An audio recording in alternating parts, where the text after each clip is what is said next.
Livro A Chave para o Sobrenatural, Kenneth W. Hagin, tradução de Dra. Maria Eugênia da Silva Fernandes, Graça Editorial, Rio de Janeiro, 2017. Há algum tempo, o Senhor tem me mostrado que a chave do poder sobrenatural de Deus para o mover dos últimos dias encontra-se em duas palavras: unidade e unanimidade. De acordo com o dicionário, a palavra unidade significa a qualidade ou estado de ser um ou único, a qualidade de ser uno, de não poder ser dividido. Outra definição é qualidade de ser um em espírito, sentimento, propósito, etc. Unidade também implica ser um em espírito, objetivos, interesses, sentimentos, etc., com diversos indivíduos.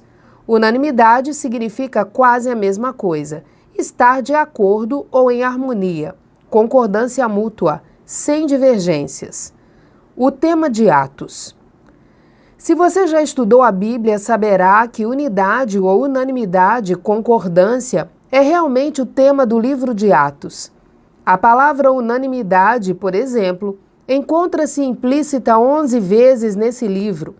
Atos 1:14, 2:1, 2:46, 4:24, 5:12, 7:57, 8:6, 12:20, 15:25, 18:12 e 19:29.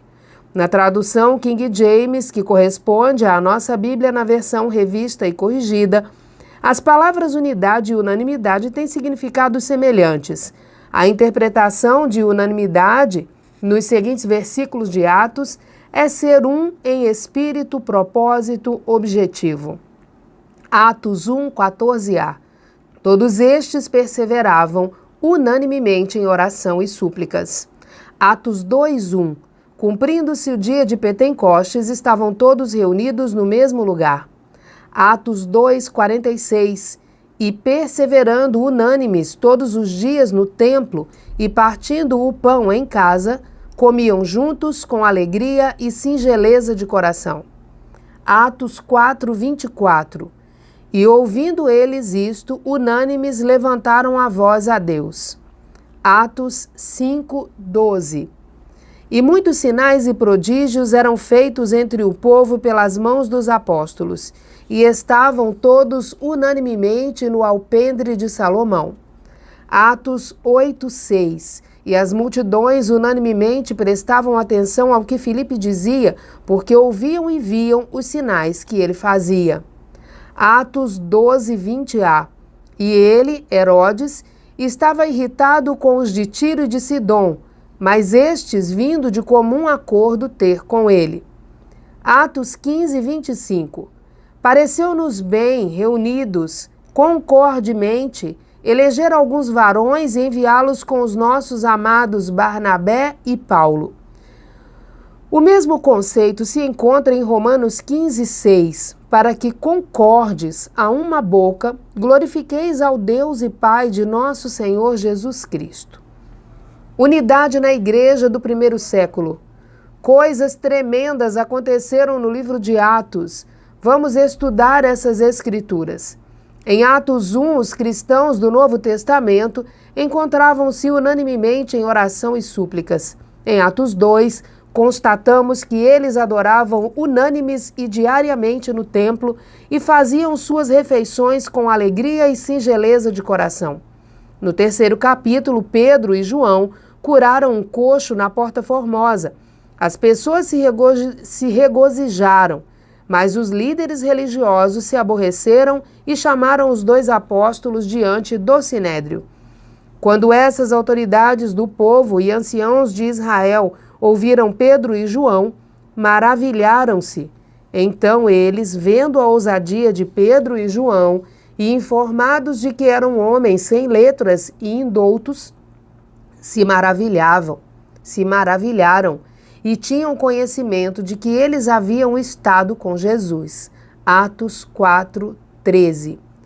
Uma vez que todas as pessoas estavam a favor de Pedro e João, os líderes tiveram medo de fazer alguma coisa contra eles. Depois de ameaçá-los, deixaram que fossem embora. O 4º capítulo de Atos relata a reunião do tremendo poder que os cristãos tiveram. Atos 4, 23, 24, 29 e 32. E soltos eles, foram para os seus e contaram tudo o que lhes disseram os principais dos sacerdotes e os anciãos. E ouvindo eles isto, unânimes levantaram a voz a Deus e disseram: Senhor, Tu és o que fizeste o céu e a terra, e o mar e tudo o que neles há.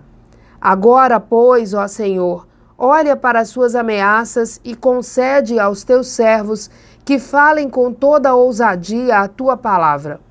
Enquanto estendes a mão para curar e para que se façam sinais e prodígios pelo nome do Teu santo Filho Jesus. E tendo eles orado, moveu-se o lugar em que estavam reunidos, e todos foram cheios do Espírito Santo e anunciavam com ousadia a palavra de Deus. E eram o coração e a alma da multidão dos que criam. Agora, pois, ó Senhor, olha para as suas ameaças e concede aos seus servos que resistam à perseguição e às durezas. Concede que permaneçamos fiéis até o fim. Teriam aqueles cristãos orado dessa forma, humilhados? É isso que a sua Bíblia diz? Não, ela não declara isso. Olhe mais atentamente para esses versículos. Absorva os conceitos de unidade e unanimidade expressos no Novo Testamento. Poderia ter havido mais de 3.000 pessoas orando ali. Não eram somente 2 apóstolos clamando, mas também toda a irmandade de cristãos em Jerusalém. Sabemos que 120 pessoas estavam reunidas no dia de Pentecostes e mais 3.000 receberam o Senhor depois que Pedro ministrou a mensagem naquele dia. Eram 3.120 cristãos. Pode ter havido ainda mais cristãos que aceitaram Jesus depois do testemunho da cura do homem coxo, porque Atos 4:21b declara que todos glorificavam a Deus pelo que acontecera. Os governantes tinham advertido Pedro e João a não falarem nesse nome. Atos 4:17. Eles estavam proibidos de anunciarem o nome de Jesus. No versículo 30, entretanto, lemos que os cristãos oraram pelo nome do teu santo Filho Jesus. Unidade, a chave para o sobrenatural. O versículo 31 é o meu preferido. E tendo eles orado, moveu-se o lugar em que estavam reunidos. Quando nós, do corpo de Cristo, começarmos a nos reunir na unidade e no poder da palavra de Deus, veremos alguns lugares se abalarem como nunca. Em tempos passados, o poder sobrenatural do Senhor não foi demonstrado como ele gostaria, porque os cristãos só se reuniam em unidade, em ocasiões esporádicas. Creio que nos últimos dias, antes que o Senhor Jesus volte, haverá uma unidade no corpo de Cristo jamais vista pelo mundo, e o poder de Deus será demonstrado como nunca. Alguém me perguntou: quem? Por que nós vimos aquele grande mover do Senhor na última semana de julho no acampamento 78 de Tulsa? Respondi: não sei ao certo, mas tenho algumas ideias. Foi então que o Pai começou a tratar comigo sobre unidade. Todas as noites durante o acampamento houve pelo menos 10.000 pessoas no centro da Assembleia de Tulsa. Sabe-se disso porque esse é o número de assentos e eles estavam todos ocupados. Aquelas pessoas estavam ligadas em um só pensamento, a palavra de Deus. Não estavam voltadas ao aspecto emocional, nem ao sensacionalismo, tampouco a alguma personalidade. Quando muitos se reúnem em unidade e poder, o maravilhoso Deus supera todos os obstáculos e demonstra seu poder sobrenatural. Os 4 ministérios que cooperaram no acampamento foram Kenneth Hagin, Kenneth Copeland, John Austin e Fred Price, os quais participaram em unidade e concordância. Não estavam lá para exaltar qualquer homem. Embora fôssemos indivíduos diferentes, com passados diversos e nossos ministérios levassem nomes distintos, podemos entrar nessa espécie de unidade e harmonia. Estando a doutrina básica firmada na Palavra de Deus, devemos reconhecer o corpo de Cristo como um todo, mesmo que não vejamos com bons olhos os demais grupos em determinadas peculiaridades. Alguns homens podem não ter um corte de cabelo suficientemente curto para você, ou podem ainda vestir roupas extravagantes para o seu gosto. Quanto às mulheres, elas podem gostar de maquiagem e você achar que elas deveriam usar cabelo curto, roupas sóbrias e não utilizar maquiagem. Isso é o que quero dizer quando me refiro a pequenas diferenças. Cooperadores. Precisamos esquecer esses incidentes e unir-nos na palavra de Deus para enfrentarmos o assalto do inimigo nos últimos dias. Nestes tempos, Satanás trará todo o poder das profundezas do inferno contra o poder do Senhor e a humanidade. As Sagradas Escrituras dizem que ele veio para roubar, matar e destruir. João 10:10a. O maligno sabe que o tempo dele é curto e em seus últimos momentos dará tudo o que tem. Quando nos associarmos à unidade da palavra de Deus, porém, o corpo de Cristo se levantará em triunfante poder sobre Satanás, pois ele já está derrotado. Uma pessoa pode dizer, sou uma seguidora do Reagan. Um outro talvez afirme, eu sigo mais ou menos o Copeland. Ainda uma outra garantirá, gosto deste ou daquele. Isso me faz recordar o que o apóstolo Paulo escreveu em 1 Coríntios. 1 Coríntios 3, de 3 ao 9. Porque ainda sois carnais, pois, havendo entre vós inveja, contendas e dissensões, não sois, porventura, carnais e não andais segundo os homens? Porque dizendo um, eu sou de Paulo, e outro, eu sou de Apolo, porventura não sois carnais? Pois quem é Paulo e quem é Apolo, senão ministros pelos quais crestes e conforme o que o Senhor deu a cada um? Eu plantei, Apolo regou, mas Deus deu o crescimento. Pelo que nem o que planta é alguma coisa, nem o que rega, mas Deus que dá o crescimento. Ora, o que planta e o que rega são um, mas cada um receberá o seu galardão, segundo o seu trabalho. Porque nós somos cooperadores de Deus, vós sois lavoura de Deus e edifício de Deus. O Senhor é seu pastor. Paulo está dizendo algo como, não importa quem o conduziu ao Evangelho, contanto que você tenha sido salvo pelo sangue, o poder e o senhorio de Jesus Cristo. Não interessa quem o levou para a fé, Kenneth Reagan, seu pastor ou algum outro ministro. Você não pode seguir um homem ou a doutrina dele, e sim obedecer à palavra de Deus e aos ensinamentos do Senhor Jesus. Paulo também disse, mas, ainda que nós mesmos ou um anjo do céu vos anuncie outro evangelho, além do que já vos tenho anunciado, seja anátema. Gálatas 1:8. Note que ele até se inclui em sua declaração. Muitos afastam as questões da sua real perspectiva. Eles se apropriam de uma revelação que Deus dá a um homem, retiram uma parte, desviam-na e a pervertem. Esqueça as personalidades humanas e exalte a palavra. Jesus disse, e eu, quando for levantado da terra, todos atrairei a mim. João 12:32. Não se Kenneth Reagan ou você forem exaltados, mas se Jesus Cristo o for. Isto é parte da unidade na qual começamos a adentrar. Temos de deixar de lado nossos ministérios e nossas comunidades. Precisamos esquecer quem somos e o que queremos ser. Devemos unir-nos em torno da palavra do Senhor. À medida que o fizermos, seremos conduzidos ao tempo do poder sobrenatural do Altíssimo. Jesus prometeu. João 14:12. Na verdade vos digo que aquele que crê em mim também fará as obras que eu faço e as fará maiores do que estas, porque eu vou para meu Pai. Nós ainda precisamos ver todas essas obras maiores serem realizadas, porque a igreja do Senhor tem deixado de se unir e por isso o poder de Deus fica incapacitado de se mover. Onde existe unidade, todo o dom do Espírito e todo o fruto dele poderão operar. Somente então o poder do Senhor se moverá. Você sabe por que a maioria das pessoas não está em unidade e harmonia? Porque elas não têm o suficiente da palavra de Deus, o poder necessário nelas. Como poderão, pois, os dons do Espírito ou o fruto dele operar na vida delas?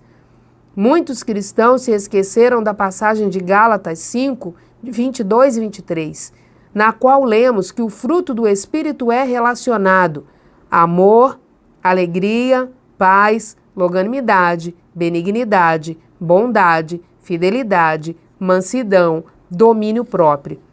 Todas essas partes têm de ser sempre demonstradas.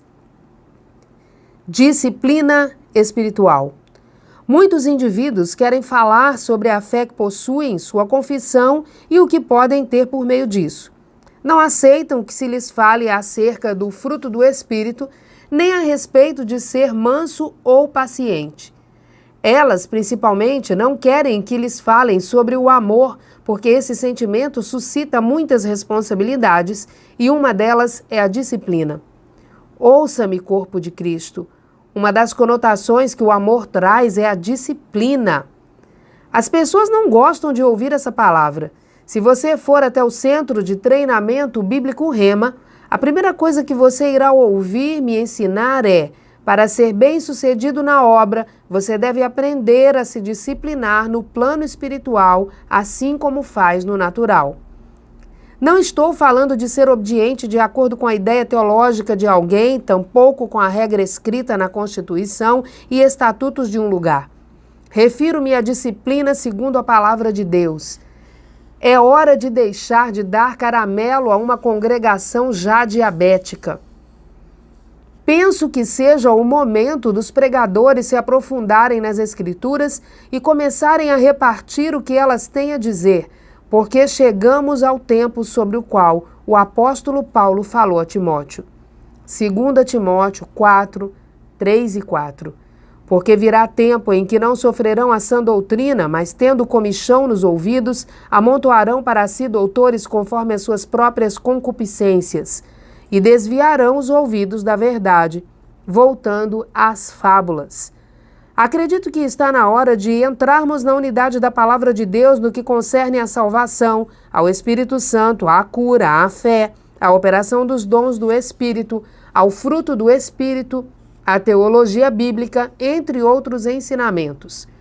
Muitos falam sobre o Espírito Santo nesses dias, mas tenho notícias para você. Há muito mais pessoas falando acerca dele do que as que o têm realmente experimentado. Quando você nasce de novo, ocorre uma mudança em sua vida. De modo semelhante, quando alguém experimenta a plenitude do Espírito Santo verdadeiramente, a vida dele é modificada. A ousadia santa e o poder sobrenatural de Deus fazem-se presentes na pessoa e são rapidamente discernidos pelos mais atentos espiritualmente. Contenda na adoração. Outras áreas em que é preciso unidade é a da adoração. Se teremos o poder de fazer as obras maiores que Jesus prometeu, devemos unificar-nos em adoração. Os pentecostais e membros de outras igrejas têm tido grandes problemas nesse âmbito.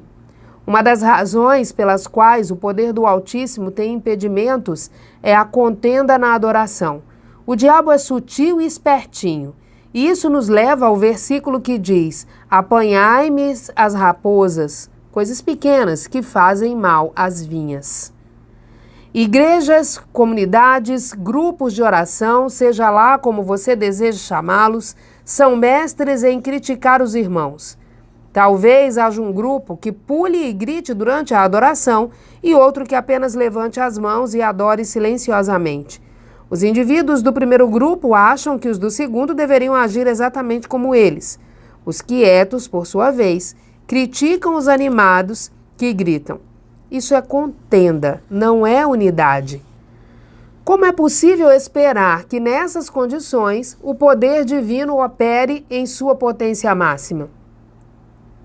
Uma determinada congregação pode fazer algo que outra não aprove. Suponha que haja uma igreja forte na fé, que crê em Deus para suprir as suas necessidades, e outra que não esteja ainda bastante elevada naquele nível de fé.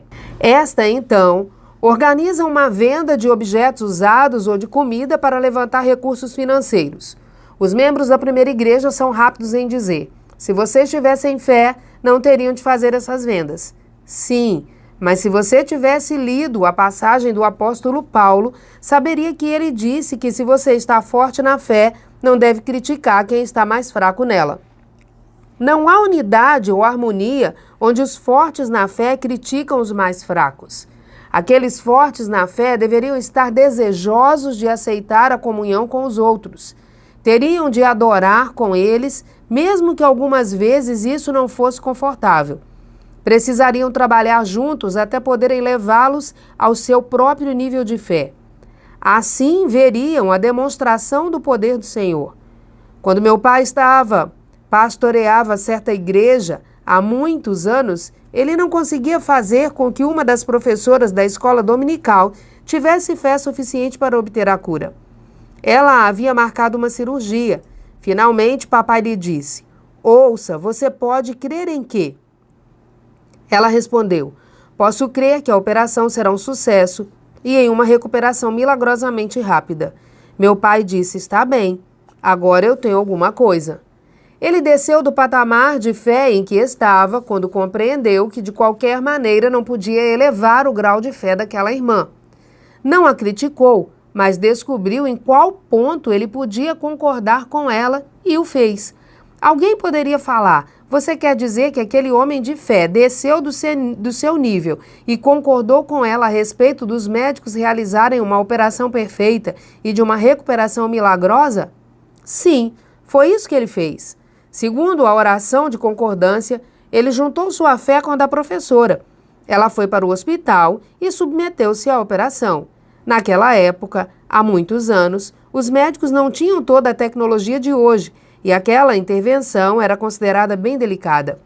Mais tarde, o médico insistiu para lhe aplicar uma injeção analgésica, embora ela não tivesse dor. Era a única medicação de que ela precisava. Ela ficou em pé e teve alta rapidamente daquele hospital. Milagre! Conseguiram aquilo em que creram.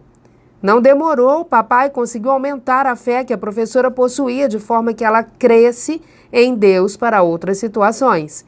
Finalmente, ele a levou ao ponto de usar a fé todas as vezes em que havia um problema em sua vida, não precisando voltar a submeter-se a outra operação. Isso foi a unidade na prática. A aplicação para a vida espiritual. Agora, vamos repassar isso e trazê-lo para a vida espiritual. A unidade é a única coisa que funcionará se você quiser ver o poder de Deus e as obras maiores. Pastores, não tenham medo de perder alguns membros da sua igreja para outra, se vocês cooperarem com eles. Não temam perder alguns do seu grupo de oração, se você começar a ter comunhão com outro grupo. Esteja interessado em edificar o reino de Deus e não o seu reinadozinho. Assim descobrirá que as coisas funcionarão muito melhor para você. Veja, muitos ministros têm seus retrocessos. Cada um está interessado em construir o próprio ministério. Essa é uma coisa que os repórteres dos jornais de Tulsa não conseguem entender sobre o meu pai em nosso acampamento anual, que atrai milhares de pessoas. Papai fica sentado e deixa outros ministros se levantarem e falarem. Os repórteres simplesmente não conseguem entender aquela espécie de falta de egoísmo. Quando estamos trabalhando juntos em amor e unidade, preferimos os outros. Não estaremos interessados em construir nossos ministérios, mas apenas em edificar o reino de Deus. O Salmo 75, 6 e 7 diz: porque nem do Oriente, nem do Ocidente, nem do deserto vem a exaltação, mas Deus é o juiz, a um abate e a outro exalta. Se você fizer a sua parte no reino, Deus irá promovê-lo, mas se estiver preocupado em ser promovido e andar atarefado, tentando obter reconhecimento pelo que fez, esqueça a promoção. Se quiser ser reconhecido, ajoelhe-se e ore. Seja sempre cheio de amor pela palavra e esteja disponível para ajudar quando alguma coisa tiver de ser feita na igreja. Não vai demorar a que você receba o reconhecimento. Algumas pessoas não conseguem simplesmente compreender que, se elas se dedicarem mais à palavra e forem fiéis àquilo para o qual o Senhor as chamou, estarão prontas a ser promovidas assim que o tempo certo chegar. O apóstolo Paulo nos advertiu sobre a questão de darmos mais importância a nós mesmos do que deveríamos. Ele enfatizava sempre o valor da unidade. Onde não existe unidade, surge a contenda, depois a divisão. Então a fé deixa de operar. Quando isso ocorre, aparecem a enfermidade e o desastre financeiro. A estagnação espiritual também se estabelece e tudo se torna uma confusão, simplesmente porque alguém se julgou mais importante do que deveria. Você e eu temos oportunidades de fazer obras maiores do que qualquer geração que já viveu. Até mesmo maior do que a obra que os apóstolos realizaram. Nossa chance inclui nos reunirmos para entrarmos em um mundo enganado por teólogos e muito religioso, estimulado e destruído pelo diabo, além de transformado em uma bagunça religiosa. Entro em algumas igrejas e sacudo a cabeça. Vejo um pouco de pentecostalismo dos velhos tempos e assisto a alguma teologia moderna liberal. Até tenho visto um pouco de ocultismo oriental nas assim chamadas comunidades carismáticas que chegam a atingir o âmbito da meditação transcendental. De que maneira Deus pode mover-se em tais lugares? Tudo o que eles têm é a aparência de piedade, mas negando a eficácia dela. 2 Timóteos 3, 5a. Como meu pai tão habilmente comentava, muitas pessoas que supostamente sabem o que está acontecendo no mundo religioso não reconheceriam o Espírito Santo se o vissem descendo a rua com um chapéu vermelho. Seria engraçado se não fosse triste. A unidade deve aumentar nestes últimos dias se quisermos ver o poder sobrenatural do Senhor demonstrado como deve ser. Minha visão do tempo do fim. Olho para o horizonte do tempo e vejo uma abertura no céu oriental. Sei que Jesus Cristo está vindo. Então, olho para a terra e vejo um grupo de indivíduos conhecidos como filhos de Deus. Posso ver a espada do Espírito e o escudo da fé em suas mãos. Estão vestidos com a verdade. Seus pés estão calçados com a preparação do Evangelho da paz. Estão usando o capacete da salvação e a couraça da justiça. Eles não apenas sabem como tomar a palavra de Deus e deixá-la ser o logos, ou razão, para eles, mas também sabem como colocá-la em seus espíritos, revirá-la e torná-la rema, a palavra revelada. Vejo-os unidos em pé como soldados. Então, começam a marchar em unidade e harmonia, e a rema começa a fluir. Em minha visão interior, vejo-os marchando para a frente, atravessando essa terra. Quando a palavra sai pelos seus lábios, percebo o Espírito Santo confirmando-a com sinais e maravilhas que se seguem. Vejo o exército começar a crescer. Outros se abaixam para apanharem o escudo da fé com o qual apagam os dardos inflamados do inimigo e iniciarem sua marcha.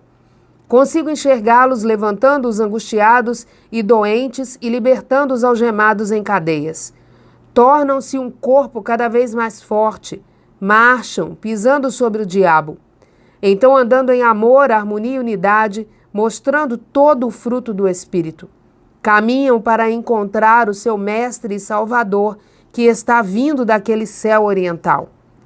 Vejo o mundo e, em seguida, o corpo do Senhor Jesus mover-se para dentro do mar, circular o globo e retornar ao seu local de partida. Quando o primeiro alcança o local de partida, Ouço à distância o som da trombeta. Vejo as nuvens começarem a se abrir. Contemplo um homem de branco, resplandecente com toda a glória e o poder de Deus começar a descer. Vislumbro as sepulturas começando a se abrir e os corpos a subir. De repente vejo aqueles primeiros que estavam na batalha. Seus pés vão deixando o solo. Lá está a primeira fila. Agora a segunda fila, depois a terceira. Eles estão subindo junto com o Senhor. A unidade dos cristãos trará o Senhor Jesus de volta para esta terra, apressando o retorno do Senhor. Nós dizemos, eu quero vê-lo. Cantamos, eu quero passear no céu. Se realmente quisermos apressar a vinda de Cristo, temos de esquecer as diferenças do passado e nos unir em torno da palavra de Deus. Só assim libertaremos o mundo das cadeias que o prendem. É onde estamos hoje. Para a tarefa da salvação e libertação deste mundo, será necessário de todos nós mais envolvimento com a unidade, deixando a mente de Cristo habitar o nosso ser. Ele teve um propósito: libertar a humanidade. Esse também é o nosso objetivo. Nossa fórmula para o sucesso encontra-se no capítulo 2 de Filipenses. Filipenses 2, de 1 a 5. Portanto, se há algum conforto em Cristo, se alguma consolação de amor, se alguma comunhão no Espírito, se alguns entranháveis afetos e compaixões, completai o meu gozo, para que sintais o mesmo, tendo o mesmo amor, o mesmo ânimo, sentindo uma mesma coisa. Nada façais por contenda ou por vanglória, mas por humildade. Cada um considere os outros superiores a si mesmo. Não atente cada um para o que é propriamente seu, mas cada qual também para o que é dos outros, de sorte que haja em vós o mesmo sentimento que houve também em Cristo Jesus. Esta é a mensagem urgente. Unam-se na palavra de Deus para ver o poder do Senhor prevalecer. Oração do pecador para receber Jesus como Salvador. Querido Pai Celestial, venho a Ti em nome de Jesus. Tua palavra diz, o que vem a mim de maneira nenhuma o lançarei fora. João 6,37. Então sei que Tu não me lançarás fora, mas me tomarás nos braços e eu te agradeço por isso. Tu disseste, a saber, se com a tua boca confessares ao Senhor Jesus e em teu coração creres que Deus o ressuscitou dos mortos, serás salvo, porque todo aquele que invocar o nome do Senhor será salvo. Romanos 10, do 9 ao 13. Creio em meu coração que Jesus Cristo é o Filho de Deus e ressuscitou dos mortos para a minha justificação. Invoco o teu nome, o nome de Jesus. Por isso sei que tu irás salvar-me agora. A tua palavra diz, visto que com o coração se crê para a justiça e com a boca se faz confissão para a salvação. Realmente creio com o meu coração e confesso Jesus agora como meu Senhor e Salvador. Por isso sou salvo. Obrigado, Pai. Assinatura e data.